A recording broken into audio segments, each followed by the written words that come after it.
You got me jumping like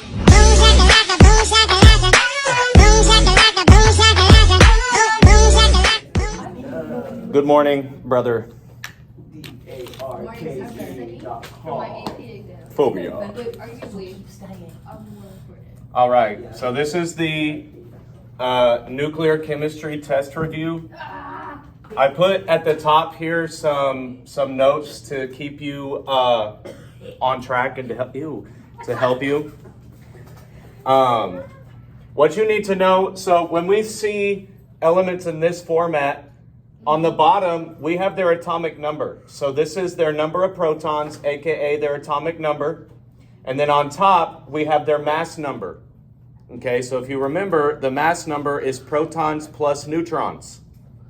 Okay, so the mass number can differ by element, but the atomic number determines the element. So if the atomic number changes, your symbol will also change. So we have the symbol, atomic number, mass number. We have the symbol, atomic number, mass number. Okay, so we have lead, which is number 82 on the periodic table, has a mass of 214 in this case. Just like that. And this would be helium. Okay, now, on both sides of your equation, of your reaction, on both sides of the reaction arrow, the sums of the mass numbers must be equal, and the sums of the atomic numbers must be equal. That's because both are mass, and mass is not lost or destroyed. We cannot lose track of any protons. We cannot lose track of any neutrons. So, if I have 218 on the left side of the arrow, then these numbers on top must add up to 218, or else it's wrong. So we have 214 plus 4, 218 on this side, 218 on that side. Looks good.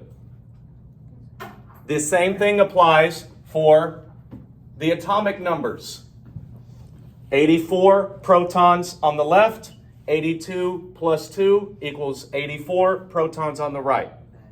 So this is correct. This follows the law of conservation of mass. Mass is not lost, destroyed, or created. It's always there. So we have to show that these numbers are equal on both sides of the arrow. If you understand this and you understand that, you can do the whole test. Okay?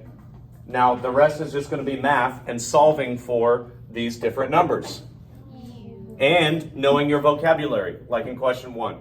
Which equation correctly represents the alpha decay of polonium-218? So you have to know that alpha decay is 4,2 helium. You have to know that. If you don't know that, you will hurt. And what that means is we have 2 protons and 4 neutrons are being given off in this reaction in some way. Well, 2 protons corresponds to helium. So we notate it with the helium-2,4 being given off. All right, and that tells us that that mass changed and that we had alpha decay. The only one with a helium in the products is question A. That's the correct answer. Not question A. Choice A. Well, choice C has helium too. Incorrectly. Alpha decay must be 2,4. We'll specify next time, Mr. Sherman. I will, in the notes and on the video. Thank you. It must be 2,4 helium. 2,5 helium is wrong. This is not alpha decay. It's close. You said helium though. You didn't specify alpha. In fact, if I just wrote this out as a neutron, so maybe that should be changed on a future date, but not now. It must be 2,4 helium. It's 2,4 helium. That's alpha decay. Don't overthink it. I like being problematic, Mr. Shannon. We know. You got me jumping like. Exactly. Number 2, in the equation, zinc reacts to form gallium plus X. Which particle is represented by the letter X? So, in this one, we need to do our little math and see what particle is formed. On the left side, we have 68 in the mass, 68 in the mass on the right. So 68 minus 68 is 0. On the right side, we have 30 on the left and 31 over here. So 30 minus 31 is going to be -1, which is a beta particle. Don't ask me how that works, but this is a beta particle. So if it's negative, it's beta. What's happening? If it is negative, it is beta. Okay. Okay? This is beta radiation. And it doesn't last long, but there's a lot going on here that I don't want to be wrong about in a video that's on YouTube forever, so I'm going to have to look it up later. Okay. Okay? It's interesting, but you need to know beta decay for this one. Something is called a neutrino, and that's part of it. It's in the notes. Oh, okay. Yeah. Isn't this what open notes? Yes, this is also open notes. You're welcome. Okay, I'll just like take notes on the review. I guess. You should, imagine. Question 3. Given the equation, carbon 14 reacts to become carbon 13 plus X. When the equation is correctly balanced, what do we got? Same thing. We need to subtract our masses on both sides so that they're equal. So 14 on this side, 13 on this side, so that means we are missing 1 mass here. 6 and 6, we're missing no protons here. So 0 protons and 1 mass is a neutron. The missing particle here is a neutron. I love neutrons. Yes. Okay, so see how all of these, you're not given what it is, you have to calculate it and then know what it is. Okay, so you need to know how to calculate it, and you need to know that's a beta. You need to know that 2,4 is helium. You need to know that 1,0 is neutron. Again, if you understand the definitions of these and these, you'll be fine. But you have to apply it. This is an application test. Number 4. In the reaction, what is the particle represented by X? Again, 56 minus 52, we have a 4 on the mass numbers. 26 minus 24, we have a 2 in the mass numbers. 2, 4 helium. That is an alpha particle. How easy. You always subtract. I'm a little concerned. So it's not about subtracting, it's about seeing where they are equal. So if we know we have to add up to 56 on this side, that means we have to add up to 56 on this side. So I subtract just to solve for what the X is. This is me solving for X. I'm not giving you an equation, always subtract. I'm saying solve for what's going on here by understanding that they must be equal on both sides. And you'll see other solving techniques I use, like on this one. Was that necessary? Very necessary. Number 5, which particle will complete this equation? Okay, so here's what's going on. We have uranium-235 plus a neutron. So we have to add up both of these. 235 plus 1 equals 236. So basically, I need to know that 236 has to be present on both sides of the equation. I showed that here. 236 has to be in the mass, and 92 has to be in the atomic numbers. They have to add up to that. So, knowing that, I'm going to first get the total on this side so that I can see how much I'm missing.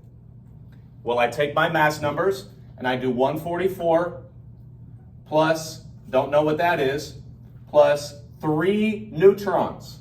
This is 3 neutrons. So you need to do 3 times 1 to calculate the mass for all of those.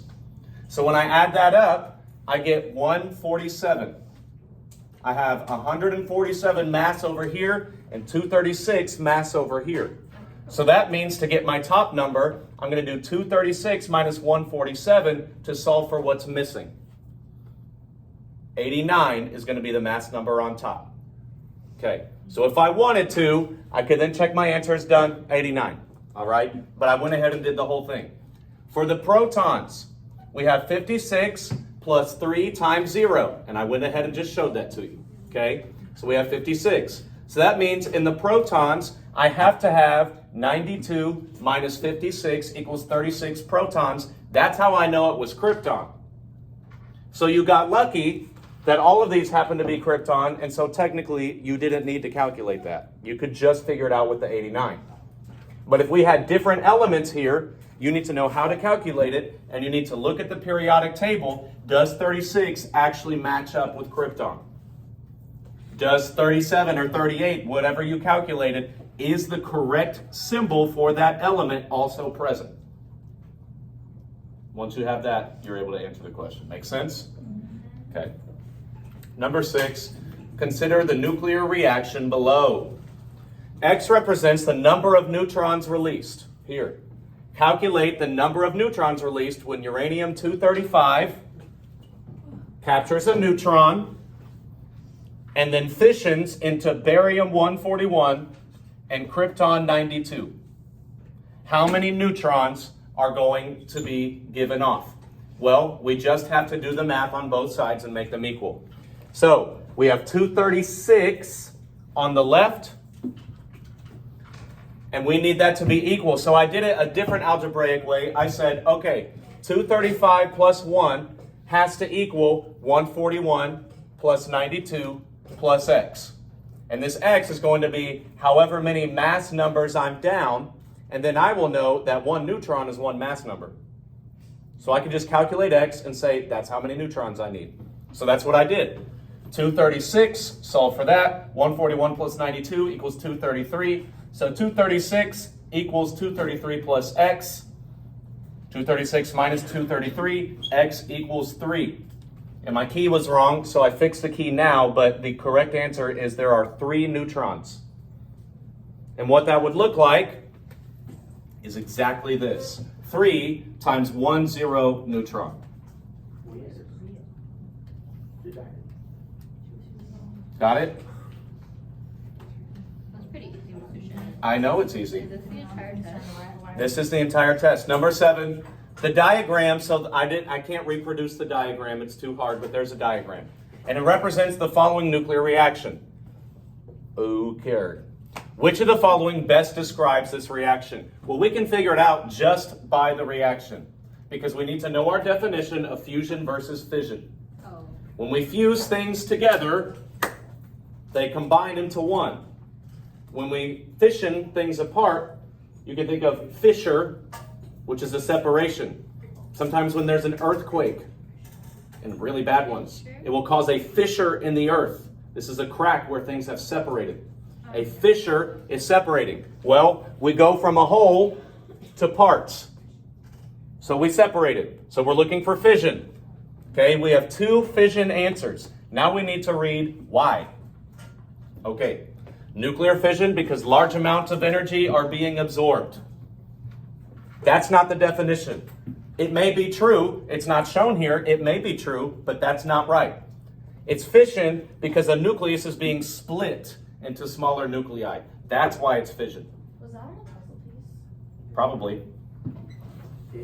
I do my best to get the puzzle pieces from the tests, but a lot of these puzzle pieces were formed from on-level tests, and now we're in pre-AP. Quality over quantity. Number 8. When the nuclear reaction, which particle is represented by the letter X? Okay, so I'm going to do some solving here.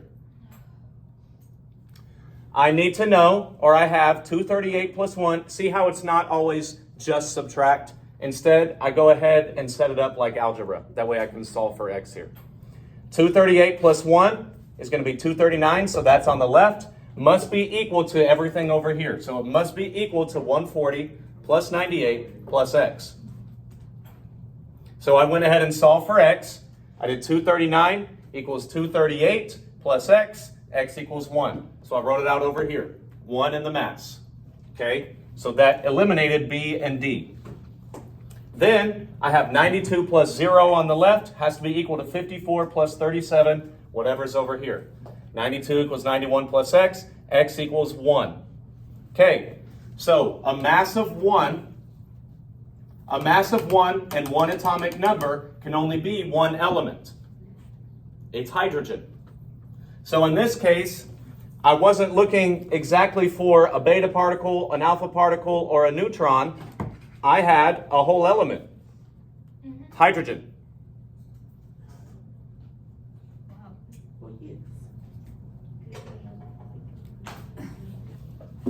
You have access to this, right? Yes. Yeah. Pop quiz. No. No, they How many neutrons are in this hydrogen? Why? And how many protons? Why? So what's the mass number? 1. How can the mass number be 1 if there's both 1 neutron and 1 proton? Isn't it like 1 point something?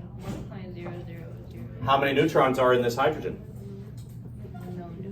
0. This mass number represents protons plus neutrons. So if we do mass minus protons, we get 0. That means the only mass here is 1 proton. No neutrons. Oh, wait, Yeah. You are so. Yep. I get the joke. We can go grade for grade right now. Mr. Shannon. Mine's okay. Yes. Good no other grades? I'm not changing them. I Yes. out of my grades. Hi, Bianca. Welcome. What's her thing? It's half. It's on by your keyboard on the other thing. So bad. Now this was signed. Okay, Mr. Shannon. Jeez. My coach stamps. Number 9, a nuclear reaction in which 2 light nuclei, so light does not mean like, I see light, it's just they don't weigh very much, they're light. Yeah. Light nuclei combine to form a more massive nucleus. What did we do? We fused, fusion, vocab. You know it or you don't. I have my vocab. What? Number 10, in a nuclear reaction involving uranium-238, when bombarded by a neutron, the following reaction occurs. Identify X, the mass number released during this reaction. Which isotope is represented by Y? Okay, it's like 2 things in one. So here's what actually happened. Is this fission or fusion? Beta fish. It's fission. Yeah. So we bombarded a nucleus. That means we shot a nucleus at uranium, and it then split apart. So this is fission. And the way we caused it to happen wasn't just by clamping it and ripping it. It was throwing something at it, and it split up. This is a bomb. A bomb. Yes. This is how fission bombs work. Oh, everyone knows about Why that. didn't we do that Yep. for the lab? Okay. You know what? I'm down for it. We did. Alright, but the effect. Edited. I'm not editing that out. Okay. No, you should edit No, it in. yeah, you Put can an edit actual- like the actual like. an explosion. Okay, get me an explosion video and email it to me. Okay, okay. And I don't want a YouTube link. I need a file Basically screen recorded. that I can save to my phone. Sophia's doing it. If you want it in the video, you'll send it to me by the end of this video. Email it. This video, that's bad. Identify the X mass number released during this reaction. Which isotope is represented by Y? Okay, so 238 plus 1. 239 is going to be on the left. 139 plus something must be here. So we already know 39 is yttrium. We're just solving for the mass. 139 plus X equals 239. X equals 100. 100. So we pick the isotope of yttrium that has a 100 as its mass. It's A. Wow. That's what the gym is. Yep. Question 11. The half-life of phosphorus is 33 is 25.40 days. How many milligrams of a 25 milligram sample of phosphorus 33 will remain after 127 days? Okay. I know that in your notes the equation looks strange, but if you just kept reading, I simplified it for you. Remaining equals initial times 1/2 raised to the power of the number of half-lives. How many half-lives elapsed? Well, we can just fill this in, and I'll show you how to do this one. We have the initial is 25 milligrams times 1/2. That's the constant in the equation because it's a half-life. Raised to the power of, okay, the number of half-lives. Well, you don't have to really figure that out. You just do how much elapsed divided by the actual half-life it is. So if you do 127 divided by 25.4, that's how many half-lives occurred. Okay? You don't have to actually figure that out. You can just have Desmos do it in line in the equation. So you fill in all your variables. 25 times 1/2 raised to the power of 127 divided by 25.4. And you get 0.7813. That's how much is remaining. It is answer C.